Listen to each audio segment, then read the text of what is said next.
course, most of you know that anything that's going to benefit our people, benefit the community, I'm going to get on board with that. Right. Because we are making sure that information is available. And whether we want to talk about it or not, these are hard conversations to have. Okay? I talked to some people upstairs who I invited to come down. Said no, they couldn't do it because they've got family members and persons who have died, persons who have struggled with this. So this is not an easy conversation to have. So I appreciate all of you coming down today. Y'all make sure y'all get pictures so we can tell me what we did, but I think very much a part of this. So let me introduce you and give you over to Cheryl, and she will lead us. Please give your attention this way as we go through this time. Let's put our hands together and welcome her. Thank you so much, Pastor Wilson, and Pastor Leslie Wilson also. Strong community creates change. And that's what I'm witnessing here today. And when I say that I was overwhelmed this morning, it was that strong sense of community. Your pastor spoke about it not being someone's fault when dementia strikes or even another ailment. And that's true, but we can control how we react. And what you've done already, you didn't even really know what was going to be said or done today, but you showed up in your purple. And you showed up. And showing up is 90% of what we can do to create change. Being willing to talk about it. And as your pastor just said, this is a painful conversation for a lot of people. They've lost people. They might be angry and a little bitter and frustrated or mad at themselves because they think that they could have done something better. And we need to respect that pain is real and it's hard to get past. But what you did today, wearing purple, showing up, and being ready to have the conversation, that's the change agent. So let me go back. Many of you have to be saying, like, how did this lady and her team even get here? And I think the story of how we landed here is just as important about as what we're going to talk about. So Connie and I kind of merged over the years, right? This is Connie Roberson. She's a member of our board. Connie, I can't even remember where we first met. But all I know is that I'm so grateful for the day that we met. Because we've become more than business colleagues. We are very dear friends at this point. And I said to Connie at some point, Connie, who has been a caregiver, was a caregiver for many years to her husband, who lives with dementia. I said to her, I need to get in front of the faith-based communities because they are the ones who are going to create change. So we talked about it a couple of times, and she said, I have a thought. I know I used to be a member of the St. Matthew AME Church till she moved, and she had a dear friend, Yvonne Waring, who's here with us today. She said, Yvonne is still a member of that church. Let's talk to Yvonne. I spoke with Yvonne. She put me in touch with your pastor, and that's when the magic really started to happen. I had 10 minutes on the phone with your pastor, and I knew that this was the right thing to happen and that I was speaking to the right human being. I just knew it. I told you then, and I'm going to tell you even more so now. I was so excited to be here today. I was a little nervous, a little scared. I was using all the wrong words. Connie was like, you do not call this mass. What are you talking about? You're not parishioners, like you're not in the Catholic Church, Cheryl. I'm like, oh, okay. So I had to learn, right? But I'm learning as much today, and my team is as well, as you are learning from us. And that's what makes a strong community. Not walking in thinking you know it all. I may know about this, but there's so much I don't know about. And I don't know each of your personal journeys, but we're about to share them today. Because that trust of being able to tell somebody your story and know that they're sincerely listening and trying to help in ways that are helpful, not in ways that they are prescribing, is what creates change. So let me quickly introduce the team that I'm here with. Connie Roberson, our board member. Thank you so much, Connie, for the connection. Tarina Cherry is our program coordinator. Tarina's got a second person she's taking care of, so she's not going to stand. And Doreen Monks, very dear friend, volunteer with us. Doreen is living with Alzheimer's disease. So why this team? Why this way? And why today? Because today is Purple Sunday, and we're celebrating that here at St. Matthew. But this team is a diverse panel of people who have experienced the disease in different ways. Connie, as a caregiver, she also decided to change careers and build a business around helping families on this journey. So she gets it from all angles, okay? Tarina, who understands community programming and has been doing that work for many years. Doreen, who is, she defies the definition of Alzheimer's. She's been living with Alzheimer's for a decade. Wait until she engages with you. We could only hope that if we experience dementia, we experience it in this way. So I'm blessed in many, many ways to be here with you and to have a team like this who really, they care and they get it and they're here to help you. So let's talk a little bit about Alzheimer's and dementia. Again, your pastor blew my socks off when he started speaking about Alzheimer's and dementia and said, I'm not the expert, you could have fooled me. He had studied up and was able to iterate that in a hot second.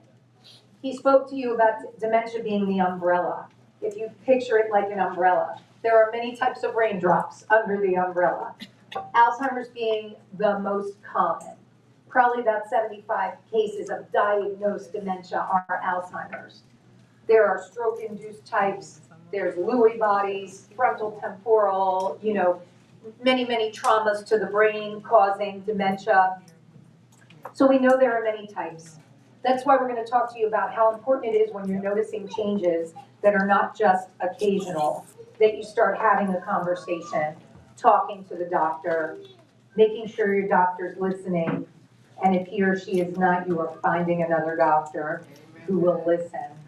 Because early diagnosis is a game changer with this disease. Okay?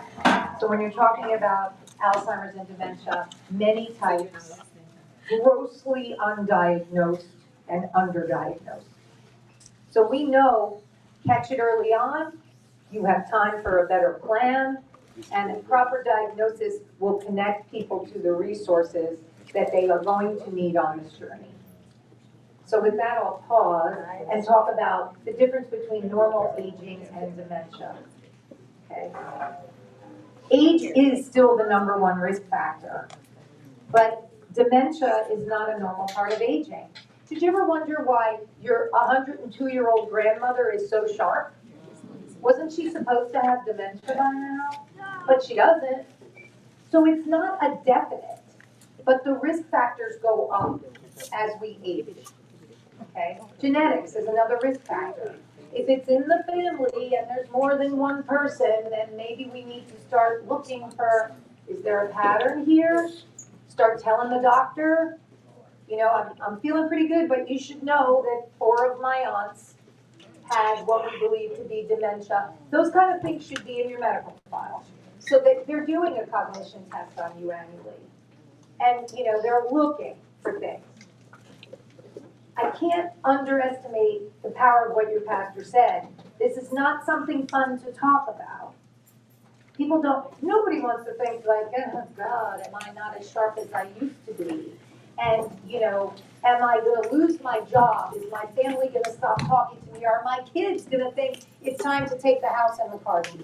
Right? Nobody wants to think about that. But the earlier we have these conversations, the potentially longer that we can engage in a significant way with our families, because we know that there are now methods to slow down the progression of the disease. Okay? I'm going to turn it over to Connie to talk a little bit about Alzheimer's, dementia, and how it's important to recognize risk factors. All right, good afternoon, St. Matthew. It's so good to be back at home again. And you all look wonderful. Thank you for having us as well. So when I think about the difference between Alzheimer's and dementia, I like to tell people that Alzheimer's is dementia. So dementia is just the overall term for any degenerative disease of the brain. So when there, like Cheryl mentioned, there are several different forms of dementia. Alzheimer's just happens to be the most common and it's the one that most people have heard of. So you do have Lewy bodies, you have frontal lobal, there's even vascular dementia, which is a dementia that's usually caused by someone having a stroke or something that has affected the vascular system. So that is the major difference, or that is exactly what Alzheimer's is. It is dementia. I think we're going to show a slide, a video. Dementia is the umbrella term for an individual's changes in memory, thinking, or reasoning. There are many possible causes of dementia, and Alzheimer's is the most common cause. Other causes of dementia are vascular dementia, which is marked by changes in the blood flow in the blood vessels in the brain. Dementia with Lewy bodies, identified by specific brain changes throughout the brain that include the buildup of a protein known as alpha-synuclein. And frontal temporal dementia, which is marked by brain cell loss in the front sections of the brain, or the frontal lobe. Each type of dementia may have distinct characteristics to cause specific behaviors in the individual. But there is also some overlapping behaviors among the types of dementia. As Cheryl mentioned, I was a caregiver for my husband. My husband was diagnosed with Alzheimer's, and that was because he tested positive for the amyloid beta plaque that occurs on the brain when you have Alzheimer's. But he also had another condition that they called a fistula. So at this point, they're saying, well, we're really not sure what he has. And then there's another type of dementia called primary progressive aphasia, and that's been in the news lately because Bruce Willis was diagnosed with aphasia. And I told everyone, well, something happened. He must have dementia. You don't just have aphasia. And the aphasia was a symptom of the dementia that he had. So just be aware that there are many different forms of dementia. So, Cheryl, you're going to discuss the risk factors now? Alzheimer's disease is marked by specific brain changes that result in clinical changes in individual experiences. That is, changes in memory, thinking, or reasoning. And ultimately, Alzheimer's is fatal. The exact cause for these changes is unknown, but there are some hints as to what may contribute to an individual's risk. Age is the greatest known risk factor for Alzheimer's. And when we look at populations of people, we see an increased risk over the age of 65. However, Alzheimer's is not normal aging. Family history is also a known risk factor. Research has shown that those who have a parent or a sibling with Alzheimer's are more likely to develop the disease, and that risk increases if more than one family member has Alzheimer's. When we talk about the genes involved in Alzheimer's, there are two categories that could potentially be involved: risk genes and deterministic genes. Risk genes increases an individual's risk for developing the disease, but it does not guarantee that they will develop Alzheimer's. Deterministic genes, which are rare for Alzheimer's, guarantee that the person will develop the disease.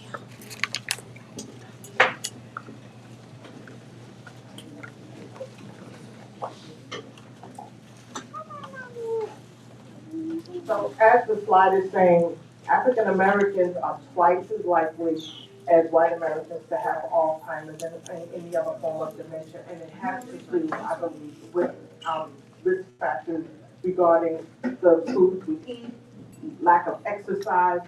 Exercise is very important to keep the brain activity going, keep the blood flowing, eating the right foods. I'm just overwhelmed by the lack of knowledge that we have when it comes to this disease, but they're learning more and more about it every day.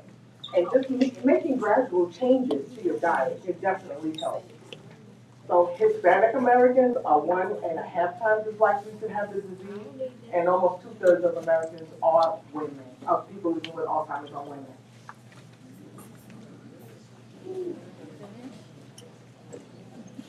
So we have this little quiz.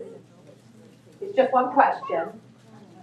And as the pastor said, you can shout it out, just like you did during the sermon. Alzheimer's, is it a normal part of the aging process? No. False. When you leave here, you're going to know more than your doctors about this, trust me.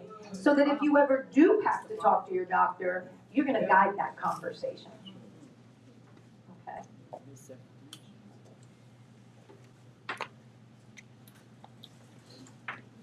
So do we remember which one out of these was the most common cause? Age, right. Family history and genetics also impact, though. So as we start to talk about risk factors, if you do have Alzheimer's in your family, it's scary, but try not to be scared.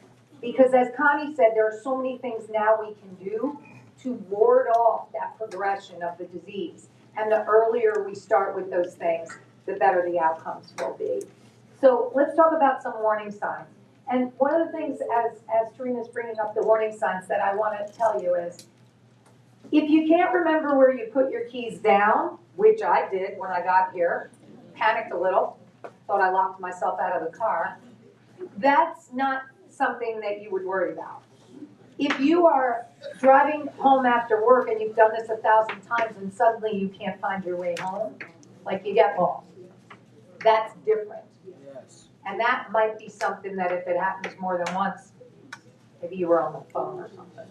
But if it starts to happen a lot, that's the kind of thing that you would, want to recognize. So, memory loss that disrupts daily life, that is different than occasional memory loss that we all have.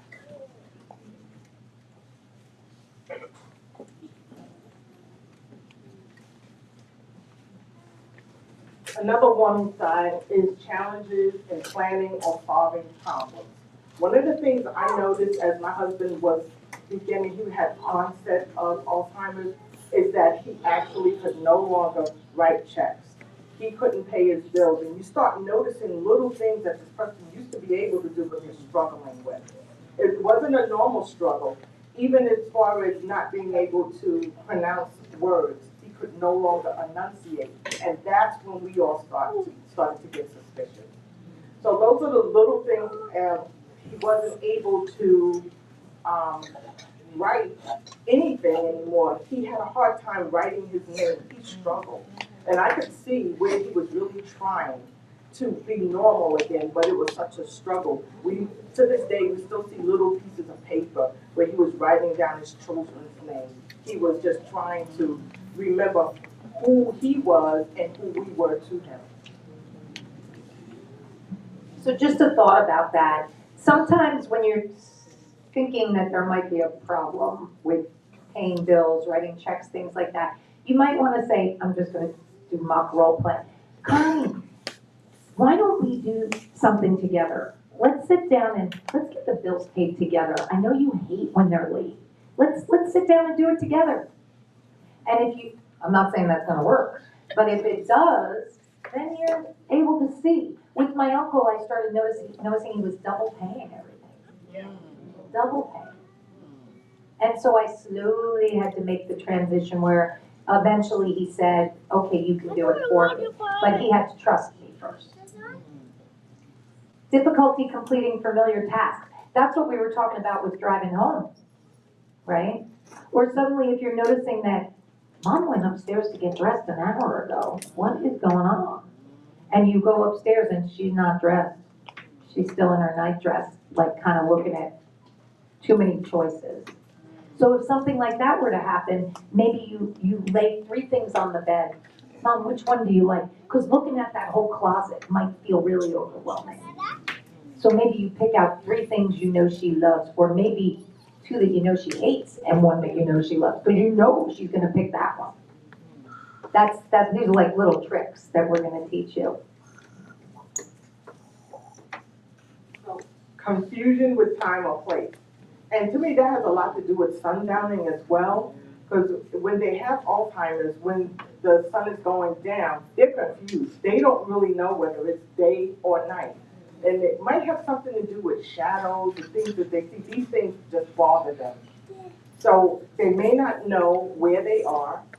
So it's one thing if you are upstairs and you say, oh, I gotta go downstairs because I left something down there. You go downstairs and you find it. But if you go downstairs and you don't know where you are, that's a sign. That's something you want to recognize that might be a sign, and you need to go get it checked out. Trouble understanding visual images and spatial relationships. The most important thing I can think about is driving. You know how it's really important that you understand the spatial relationship? If you notice that your loved one is suddenly having a loud little car accident, you know, you see there's like dings in the car, or there's some problems, you might want to be watching what's going on. Take a little drive with them. Are they stopping at the appropriate times, at lights, stop signs, for people looking for those things? Oh, you spoke about this with Roy. I think the most prominent problem that I noticed was when he was trying to say, I'm aggravated. He was going agga. Now, my husband was, he was in IT. He was the manager of a systems department, and he was having a hard time pronouncing words. That's when we started saying something is wrong here.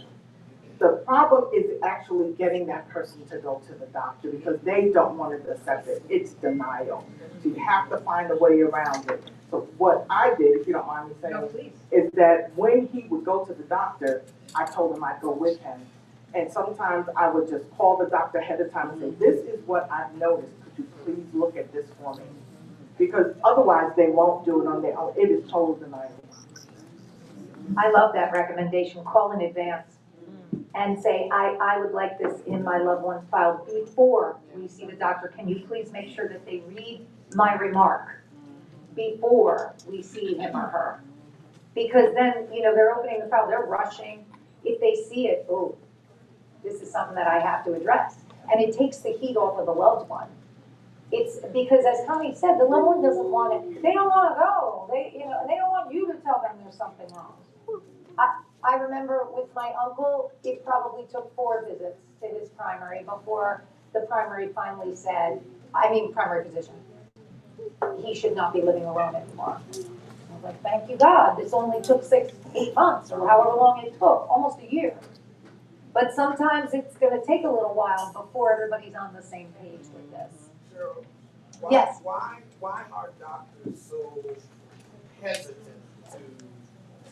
I know about patient advocacy. Yeah. We have to advocate for ourselves. Yeah. Why won't doctors listen to people? Right.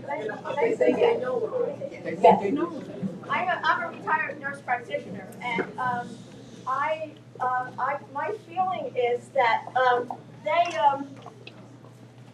I will tell you my experience. It took me a year to go from a dementia diagnosis to the actual Alzheimer's disease diagnosis. There's a hesitancy because they don't know a lot about the disease, most primary physicians. Secondly, they have the same stigma in their head about Alzheimer's that every other people do. So if I diagnose you with, or I think you have a dementia, I got to deal with that too. And and many times they don't know what the next step is. So one of the things we try to do is educate if you're educated, you are your best advocate, and you go in and with a plan and a list, because you're right. I'm not going to say every one of them, but most primary care physicians know very little about Alzheimer's, and they have the same fear, that the rest of us do. So to that point, and it's very true, I'm going to take your question in 1 second. It's very true. The Alzheimer's Association is trying to work with hospital systems and physicians. It's a slow transition to get them to recognize that cognitive testing should be done for everyone, age 55 and older, everyone, so that you have a baseline in the file, and put protocol into place that is being followed uniformly across the country. It is not uniform right now. And with physician training, they spend this much time on Alzheimer's, this much time, because of all the other things that the primary needs to know. But once you get the primary to pay attention, they should be able to refer you to the specialist, and then the specialist is going to know more. Once you get to a neurologist, they should have a basic understanding, yeah, absolutely, or they wouldn't be specializing in it. But what you also need to know there's a stigma for all of us. I was from the generation that the doctor always knows. You know, well, let's hope the doctor always knows. And you have the right to thank them graciously and move on. Find the next one. I respectfully am moving on to someone else. I thank you, but I think we need something different as a family. You have that right. That's right. And we will help you.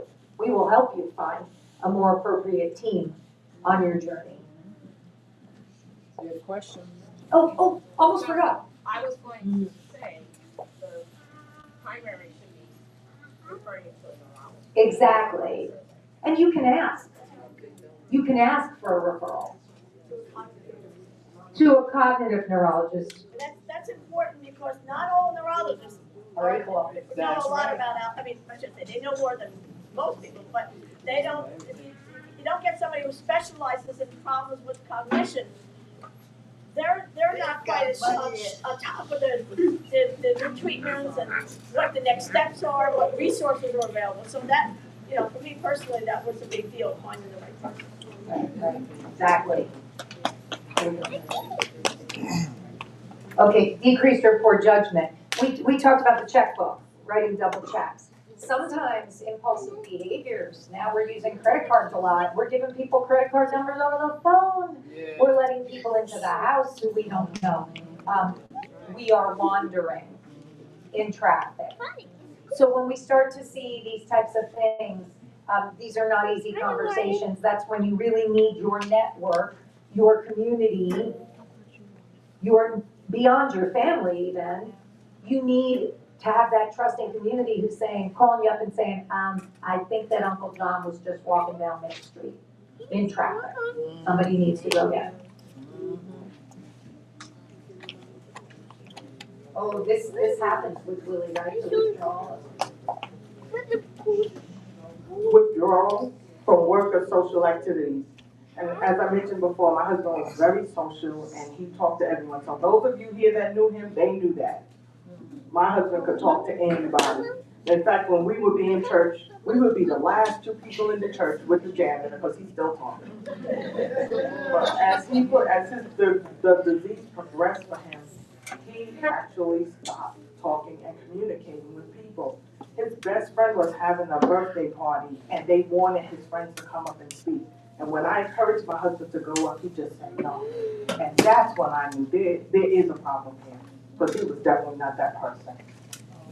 And that's why it warms my heart to be here today, because I can just tell, your pastor said how you welcome all. Next week it will be autism. This week it was Alzheimer's and dementia. But when a human being has a diagnosis, and they're in the early to middle stages, as you so aptly explained, the progression, we know that people can stay in those earlier stages longer, like our friend Doreen, 10 years in early stage, an anomaly, when you are highly socially engaged and supported. We know that. A good anomaly. I'd never call you names. A good anomaly. So we know that that social interaction is so important, but to Connie's point, Willie was embarrassed. And maybe the people around him did not have as strong of an understanding or willingness to not make it about them. Pastor so aptly explained that too. It was like he must have written a book, a former moment about this. Because when it's about us, we're not really always the best supporters of that person. Okay, so Dad can't remember your name anymore. That's okay. Is Dad feeling comfortable, safe, not embarrassed, able to still be at the dinner table, whether he can remember your name or not? When it's less about us and more about them, everybody wins. Changes in mood and personality, this is where it gets really dicey, right? I'm gonna give it back to Connie. When someone's being ornery, agitated, not saying nice things to you, maybe they're even throwing this pen at you instead of signing the check, it starts to get really hard to be good to them. So Connie, you shared so many things with me. We were on the phone many times when you were navigating this. The Alzheimer's Association really helped me out with his mood swings and you can tell that it was just in that he could not do these things, and I know he did. that there was something that he was not doing in the frustration. So I had to learn to stop getting angry or trying to say to him, you can do it, you remember, yes you do, because it's just frustrating to them. And then if he's in a mood and he wants to argue, don't argue, because you are not going to win an argument with a person who has dementia. It just won't happen. And if they're doing something that might be harmful to themselves or to you, then you have to try a behavior modification. Try to do redirect them. Suppose that they're trying to cook and they're burning the pot. Oh, well, you know what? Why don't we do this later today? I'll show you how to do it. You just have to, you have to go into your imagination because they can't come into your world, so you need to go into their world and meet them where they are at that time and just try to communicate to them where they are at then. So changes in mood and personality, it definitely will happen. But once you get out of denial with that person and you get into acceptance, your life will be a lot easier. I'm sorry, my husband passed away in December of last year. I noticed the changes in 2012. He was diagnosed in 2015, so he lived with it that long. I'd like to ask a clarifying question, but this is something that happens quite a bit. And there sometimes forgetfulness or being ornery has nothing to do with dementia. Right. So people so one of the things I'm appreciating is, as you're saying, is talk to a doctor. Because my experience is that folks will say, oh, my mother is in early stages of dementia. And my follow-up question is, has she been diagnosed? Exactly. Because that makes a difference. And we have to test our assumptions that Right. sometimes it's just people are getting older and forgetful and again ornery and whatever, but that doesn't mean that we need to start labeling them. So being careful about that is something that's really important to me, and hearing about the signs, yes, but getting them to a doctor, someone who will medically go through that list with you is so important.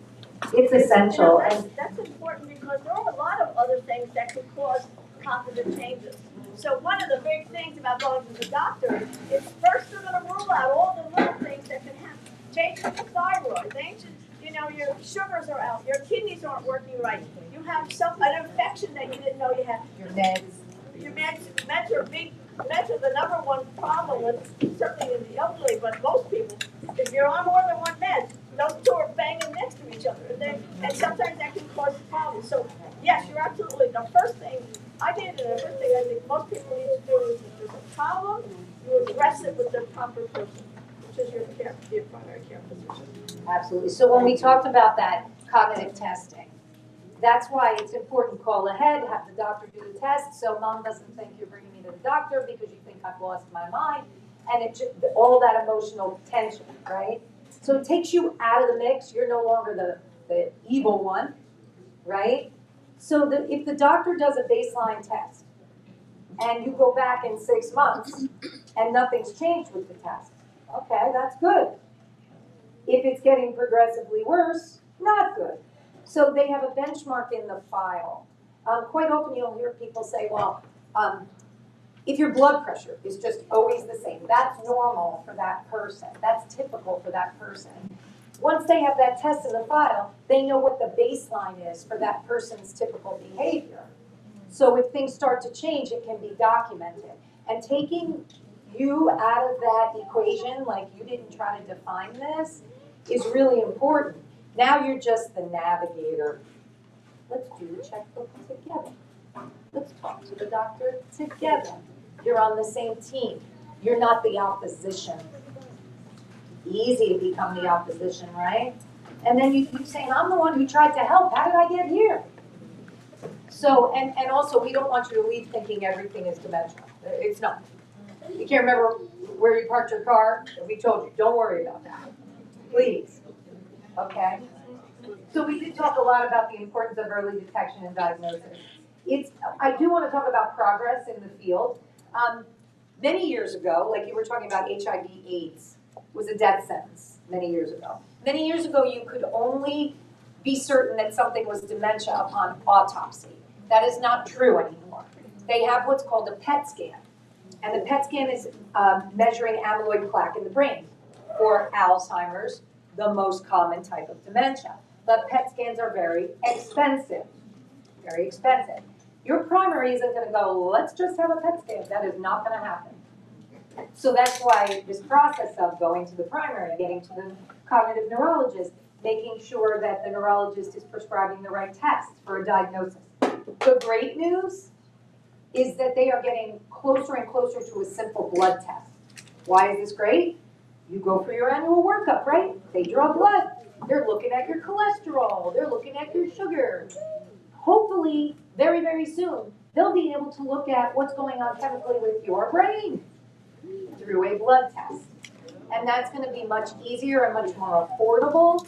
So progress is on the horizon with early detection and diagnosis. That doesn't mean you don't still have to self-advocate and advocate for your loved ones. But it's about to become much easier to get a proper diagnosis. We're going to go to a video. Here are a number of benefits in early detection of Alzheimer's. For one thing, a person is able to have a voice in what happens next. They can make plans. They can live life more on their own terms. They can also make plans for the future, financial plans, care plans. They can let people know what they want, which can be a real gift later on. It also allows time for families to make plans and to make decisions about who can do what and figure out care and those kinds of issues. Some people are interested in clinical trials. Clinical trials allow people to have access to treatments that aren't available yet. And for some people, that can be a really important thing to pursue. Exactly. So if you're in a situation where you know that there's something not right, and the loved one who's experiencing cognitive problems is resisting, you may want to approach it in a different way and say, I hope you're right. Maybe it's nothing. It could be nothing. But if it is something, I want us to know as early as possible so that you can command the ship. You can tell us what you would want every step of the way until you can no longer advocate for yourself. And then I will step in and advocate for you. So it's just changing how we're talking about it to empower that person, because if the resistance goes on, then it might have to become, the longer we wait, the fewer choices you're gonna have. People don't like having fewer choices. Right? So talking about some key resources, I'm gonna turn this back over to Connie and Doreen. First Connie, because they've actually experienced having to use these resources, and they're gonna tell you quite candidly what was helpful and what was less helpful. So those days at 2 o'clock in the morning, when my spouse wanted to just go outside, just turn on all the lights in the house for no reason, say there's people in the house, there's people outside, and I was not accepting of the disease, it was total frustration. Someone gave me, by me being in the healthcare industry at this point, someone gave me the number to the Alzheimer's Association, and I made that call at 2 o'clock in the morning, and they talked me through what I should do, what I shouldn't do. They gave me reasons for the things that he was doing and why, and it calmed me down and it helped me to be able to deal with his situation at that time. It was like I had to learn that this was my new norm and that my new norm would change daily. And once I started understanding that, I was able to just take whatever he threw at me and try to change it. And so this 24-hour helpline is definitely a great resource. If you need other resources, because as Cheryl was mentioning, you really want to start planning. Planning to me means seeing an elder law attorney, getting wills in place, getting power of attorney. You want to make sure that those things are in place and that that person who has Alzheimer's is now determining who they want to be in charge of their care and their finances is very important. And all.org will give you a list of resources, or you can call and ask for resources, or you can call Cheryl or me and I can give you resources. Will help. And the communities nationwide, this is a 24-hour helpline because it's a national helpline, so you can reach somebody any time of the day. And all of these resources are free. No one will ask you for any money. You could call that helpline daily and no one will ask you for anything. Depending on what your question is, they may transfer you to somebody else. But it's not like you'll be left on hold, transferred out of the country, getting robotic answers. You'll have a live human being on the other end who will navigate based on your need. So that's anywhere from, you need to get the name of a neurologist, or you need an entire care plan. They will put you in touch with the right person to do that. Okay, I'm gonna hand it off to Doreen because she has an interesting story about how she handled her diagnosis. I'm coming around. It takes me a while. So my name is Doreen. I'm a retired neuroscience nurse practitioner. And when I was 61, I was diagnosed with a form of dementia. And my story is, I'm a neuro nurse. I take care of people's brains for every day of my life. And one day, there was a very sunny day in October of 2015. My medical director, who was of course a neurologist, knocks on my door. She's also a very good friend. Knocks on my door and says, "There's something going on with you, and we have to get it checked out." So that was a Thursday. I called my medical doctor. I saw my medical doctor on Monday. And this is where it's so important that you get your primary to pay attention to you. She said, "Well, I don't see anything wrong." She said, "But I'm not a neuropsychologist, so this is what you're going to do. You're going to have an MRI of your brain done, and you're going to go for neuropsych testing," which is a very in-depth, like 3-4 hours of specialized testing to see if there's any problem in your thinking or your cognition. And lo and behold, there was clearly evidence that there was some form of dementia, but it would take almost a year, actually a little over a year, to get a final diagnosis of early onset Alzheimer's disease. So at that point, I was 62. So that was in 2016, and I subsequently retired, as a nurse practitioner. And I thought, now what the heck do I do? I had two choices. I could sit back and sort of feel sorry for myself and wallow in, potato chips and television, which is not bad, but probably is not good for you. So, I said, well, you know what? I'm really lucky. And this is the key for early diagnosis. That's why it's so important to pay attention and have other people pay attention. Is I got diagnosed. You can't get it diagnosed almost any earlier than I did. But unfortunately, most people don't have a neurologist 4 feet away from them. So I'm a walking proof or a living proof that early diagnosis makes a difference. So I decided that it was a gift. It was a gift that I got diagnosed so early, and I had to take charge of that. So I made some changes in my own life. But then I decided, well, what are you going to do? You have to have something to get up in the morning for. And I decided that I would take that gift and I would use my experience as a nurse and as an educator to go out and say to people, it's okay to have this diagnosis. No, I'm not happy. At no point did I ever do a cartwheel. And I didn't go to church and say, thank you God for giving me Alzheimer's disease.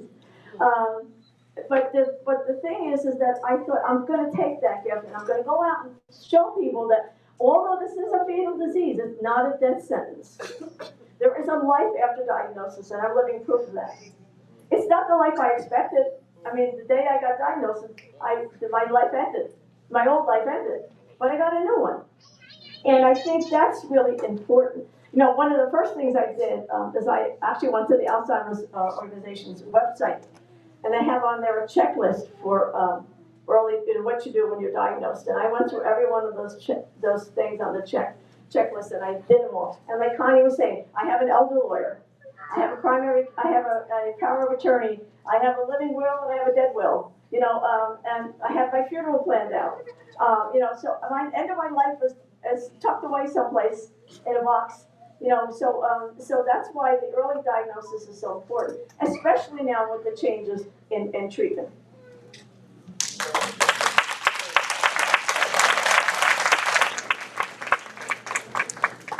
know we're going to end shortly, but here is the reality. In communities of color, for people who are in underserved communities, who don't have access to these medical persons, this is like feeding free.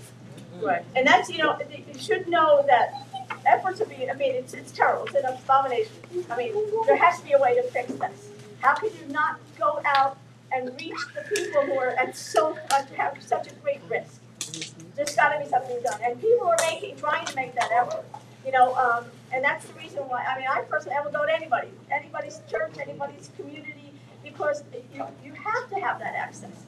You know, and we have to teach. You know, wherever you get your medical care, whether it be at a private doctor, at a clinic, something, they have to be aware of that. You're right. You should not have to work so hard as a community to get the resources. Well, your story is amazing. I mean, we are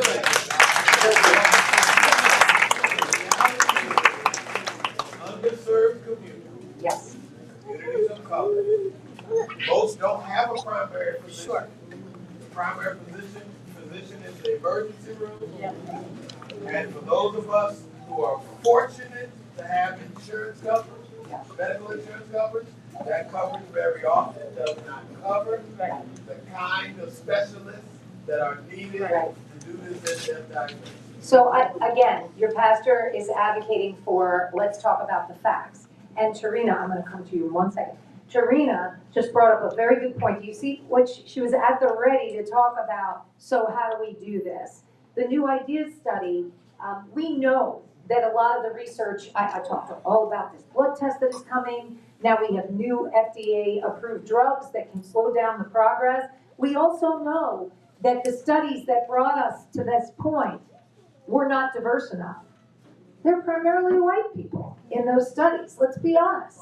So are we really looking at the right things? Is the disease manifesting in a different way in other populations? So the IDEAS study was one of the first studies to look at all of this. The New Ideas study is completely focused on greater diversity in clinical trials because we need to know why. Why is it so much more prominent in Black and African American populations? Why are we seeing more of that? So we need the studies to look different. Karina, I actually want you to speak to this for a minute. She's our program coordinator, and she has the knowledge to talk to you briefly about this.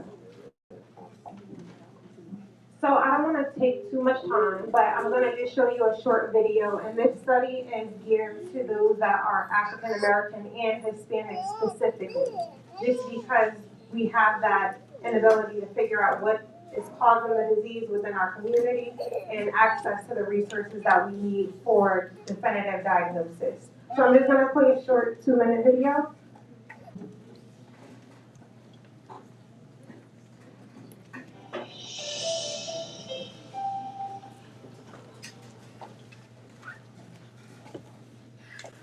Hello, I'm Maria Carrillo, Chief Science Officer at the Alzheimer's Association. And I'm Carl V. Hill, Chief Diversity, Equity, and Inclusion Officer at the Alzheimer's Association. Dr. Hill and I want to tell you more about Alzheimer's disease and how the Alzheimer's Association is working to end Alzheimer's and all other dementia. Alzheimer's affects more than 6 million people in the U.S. alone, and more than 11 million caregivers. As someone who has seen the impact of Alzheimer's in my own family, I know Alzheimer's impacts every aspect of our lives.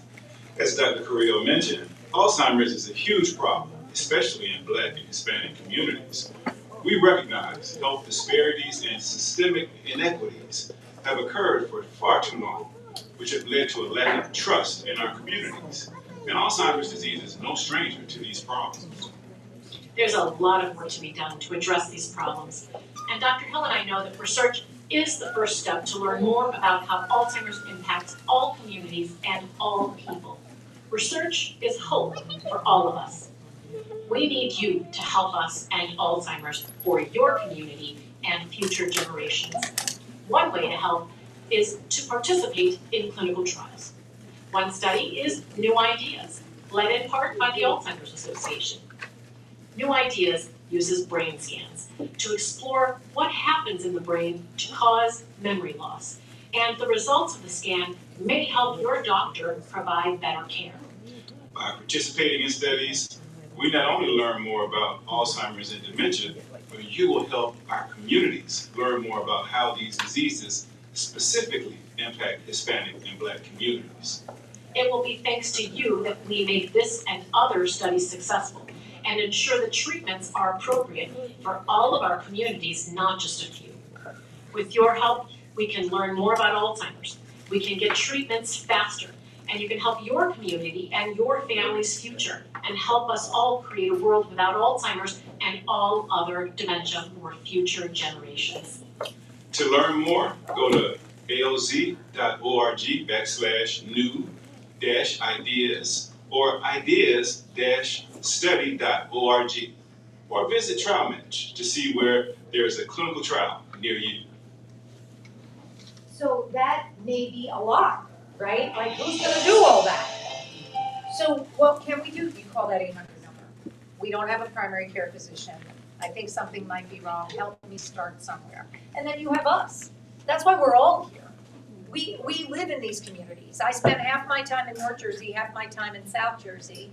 And I literally drove 12 minutes today to get here from where I stayed during the week in a house with one of my family members, and our permanent home is now down south. But we are here to serve all, and there's a lot of people, 9 million people in New Jersey. Does somebody have a question? Oh, I thought I heard somebody else. Oh, I'm sorry, I missed your question. I've been in, my name is Betty, I've been in a study, Rutgers University study, for 3 years now. And they are looking at the same thing. When we first started, they gave us a cognitive test, they gave us exercise program. Beautiful. And they do 2-year follow-up. So, and you have to be, I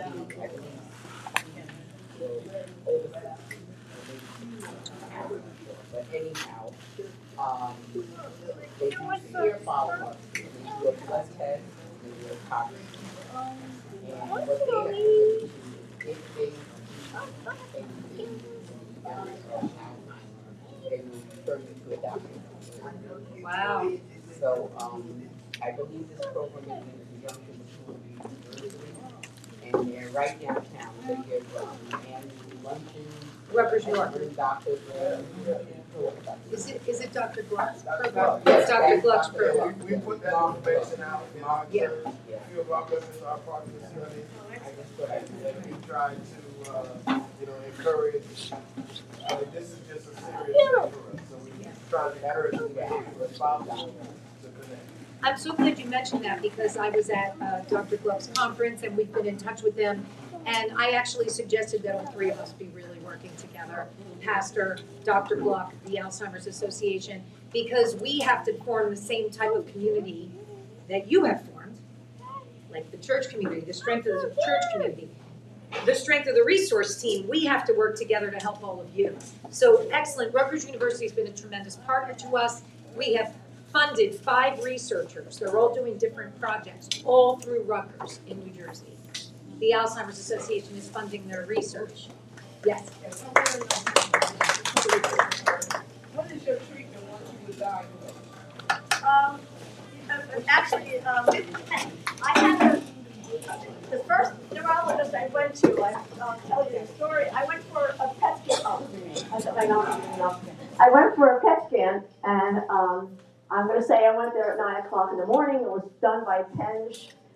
I pulled into my parking lot. I worked at St. Barnabas, and and the test was only about 5 minutes away from there, so I pulled into my parking spot at the hospital, and my phone rang, and I got a text from my neurologist who said, call me, so I call him, he said, call me right back.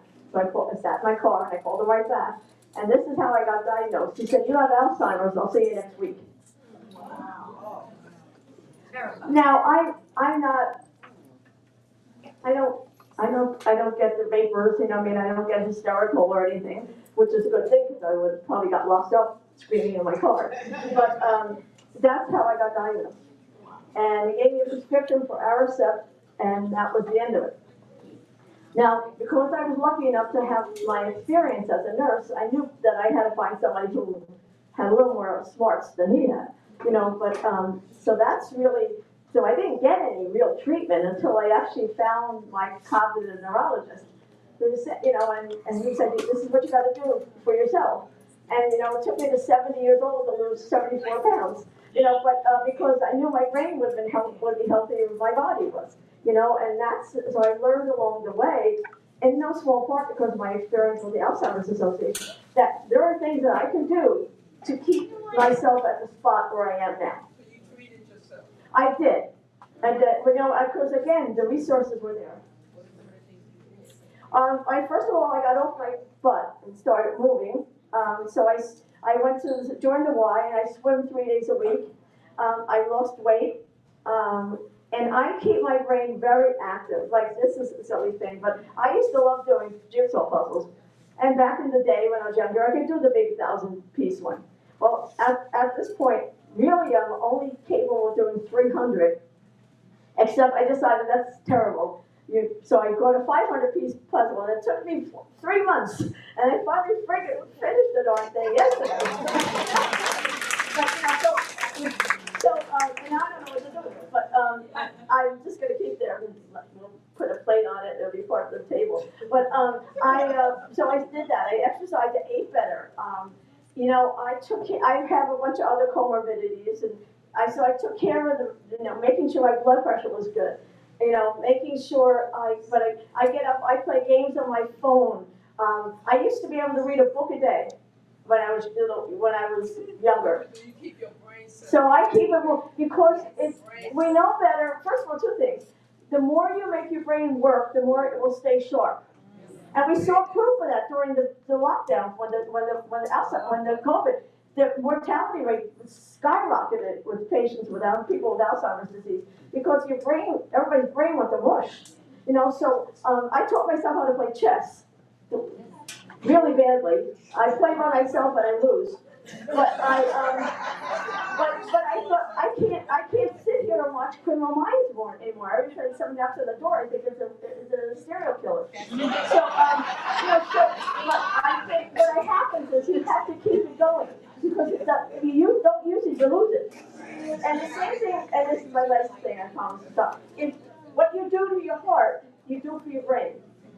And if you're eating healthy, you watch your fats, you watch your sodium intake, eat a diet that's high in lean proteins and vegetables. You know, your coronary arteries will be happy, but so will the blood vessels in your brain, because we know that if you get hardening of the arteries in your brain, you get vascular dementia. You know, it's like if you have arteries in your heart clog up, you have a heart attack. Well, in your brain, it comes about either as a stroke or as vascular dementia. So yeah, it was just really making my brain work, and not sitting. You know, I keep as active as Cheryl will make me. You know, so, but you know, so because I know that the minute I cave into it, the disease will progress. So I'm not doing that. So if it's coming after me, Susan had a question. Yes. Actually, more of a comment. My father had dementia, and when he was diagnosed with dementia, I went and bought the book, The Memory Bible by Gary Smalls, and it was great because it said a lot of things that you just said. You know, things you can do to help your brain, help you even way before you ever even conceive of having that diagnosis. I play Sudoku. They talk about learning a language, all sorts of things you can do to keep your brain strong. So you may never get dementia, but you can still You will learn. Your brain has the ability to learn until the day you die. Now, it may take you longer. You know, it's a little harder to learn at 80 than it was at 40 and 20. But the point is your brain will always, it's up to the challenge, but you have to challenge it. Because, you know, it's easier to sit, like you told you, it's easier to sit in front of the television and eat potato chips. And I think when I got 6 months to go, the Coca-Cola's coming back and the potato chips are coming back. But for now, I know, because not only do we know that it keeps your brain healthy, but it can slow the onset of the disease. That's, the science is now showing that. And it also may help slow the progression of the disease. So it's a disease that if you work at it, it will not consume you. So that's why it's important. And yeah, we got to get out. I mean, this is terrible. We need to somehow we have to figure out how to get to the people who need it the most. Well, on that point, I think, I know we have to end, but yeah. There are a significant number, at least, of church communities who are open to having these kinds of events and programs. You know, St. Matthew's is kind of a little different because this is just kind of something we do. I mean, we just do this stuff. And we are interested in providing information to our community. But probably we can talk offline about how to make this kind of a standard because there's so many people in here. Right, We have friends and relatives and family members. But we want to find this group everywhere else. All right. You know, that's because and the reason, and don't be afraid of the studies because this not only, especially if it's a little harder for you to afford the study. I mean, the amyloid PET scan is like $20,000. You know, thankfully now the Medicare is going to pay for it. But the point is if you're in a research study, it gives you access to all the things you need because the research program is paying for them. I'm not trying to beat a dead horse. I know. But you have to be aware, those of you who do this work, Yes. you have to be aware of the hesitancy of communities of color to engage the medical establishment. Oh, because And historic. Yes, I was just going to say that. It goes back hundreds of years and the horrible mistreatment that occurred. And it's a disgrace. So it's not just let's have a workshop and you all come on. Exactly. No, it's not that. It's gotta be, I can't be in your shoes. Neither can you be in mine. But we can still be a part of each other's life. And we can go out and say that things are changed. But yeah, they have to prove that to you. It's the onus of the person who's running the study to ensure you that you're going to be treated with the respect and the honesty that you deserve. And that's key. Now, I think my personal bias, I guess, is that it is better now. But you know, it's easy for me to say. I'm not black. Yeah. It's not that much. You can't get much whiter than me. Can I just like to make a comment as well. We're talking about treatment, but the health and wellness ministry that we have just formed is doing a lot of those things that we've talked about. So I just want to put a plug in for prevention. Yes. Because prevention is important as well. And if we are taking care of ourselves in terms of eating, the exercise, and also reducing stress. Because we know that there are, when we are stressed, that there are these telomeres that we lose in terms of our brain that it increases aging. And so I will be doing a workshop on mindfulness on September 7th. I hope everyone will be able to come to kind of talk about how to reduce stress and define your mind if you lost it. That's beautiful. I think this is really important. I'm going to come back to you, and I want to respect that you've given us so much time, and I'm sure people have other things they want to do today. So I'm going to take one more question, but I really want to zero in on something that your pastor said. All of the clinical stuff, the diagnosis, the journey up with the physicians, yes, that's really important. But the preventative factors that we were just speaking about, these are things we can take control of. So they're called modifiable risk factors, non-modifiable. We can't change our age, we can't change our genetics, we can't guarantee that we won't get dementia if we eat right, exercise, and keep our brain sharp. We can't guarantee it. But we know from the studies, whether we were in those studies or not, we benefit from the knowledge of exercise, education, teaching ourselves new things, social engagement, volunteering, all these ministries that you have, the volunteer work, we know that that help keeps our brain strong and healthy. Mild cognitive impairment is the first stage. We know people living 10, 15, 20 years with mild cognitive impairment that never progressed, and they can't figure out why, except to look at their lifestyle choices. So we are empowered. That doesn't mean that the medical community doesn't need to address diverse communities with more respect and better attention. They do, and that's gonna take time. But there are also things we can take into our own hands. And I think you're doing that at St. Matthew with these ministries and this volunteerism and the social network of support. Someone else had a question? Oh, sorry, 2 more, Pastor? You're gonna have us here all day. He's gonna be like, ladies, you gotta go. So I don't have a question, I just want to share some information. My sister and I decided to go and do some study because we had both parents that had dementia. My father had vascular, my mother, they put it down as Alzheimer's, but they don't do any testing to figure it out really. So Eli Lilly, who makes a lot of drugs, and this goes back to last year, my mother died about a year ago.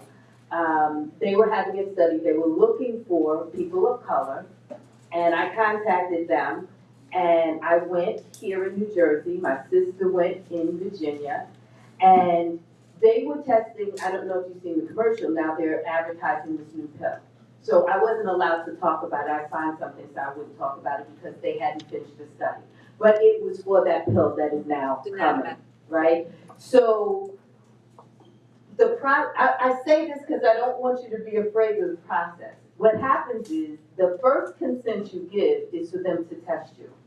And the testing that I went to, they did not give us a PET scan, but the amount of blood they took was incredible, and all of the stuff they looked for was incredible. And, you know, all of the psychological and cognitive testing they did. It was about 4 hours worth to do all of that. That was one consent. They would take a second consent if you wanted to actually be in the study and take the medicine.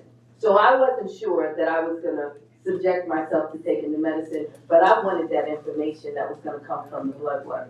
And so what happened was, in that particular study, they were looking for the marker because they now have found a genetic marker for Alzheimer's. And they were looking to see if you had it. The only people who could participate and go to the next step had to have the marker. So, praise God, my sister nor I have the marker.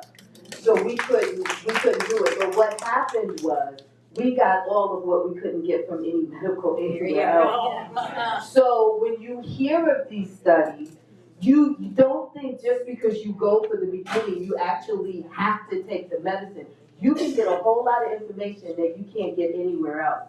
I do have a cousin in New York who, she doesn't have a final diagnosis yet, but she's in a study with medicine. She definitely is having at least 8 of the 10 things that you said.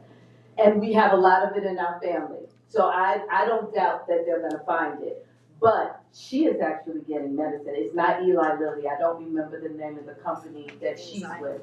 But they're out there. I say it's worth it to go and get the medical stuff that we can't get other places. You're so great. Thank you for speaking up. Someone else had something they wanted to say.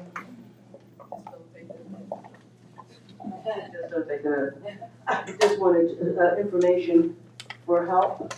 In Jersey, I applied to one of the associations when I had my mother with me, and they give you a week. It's more than a week. They give you money for respite. Oh, nice, yes. Respite programs. Yeah. So I think that would be helpful to people who already have people who have dementia in their families. Yes. Yes. And it's here in New Jersey. Yes. So what the Alzheimer's Association will do is refer you to people who can support you with respite services. So, I'm sorry? It depends, and there are also area offices on aging in each county, and that's what they have to do full time. And I mean, you can look all that up on the internet, or you can have us fast track you. I mean, what I really want to share with you is that we're not coming in here to be like, we're the experts, we're going to do this flash in the pan presentation next. No, I was sincere when I called you and said, I want to form a partnership. It's who we are. It's who this team is. One of my mottos in life is surround yourself with greatness. It'll be a better journey. That's what we do. And everybody who's here in front of you cares beyond just, all right, that was good. Where are we going next? We want to be in this for the long journey with you. And that will be up to your pastor to decide how that looks.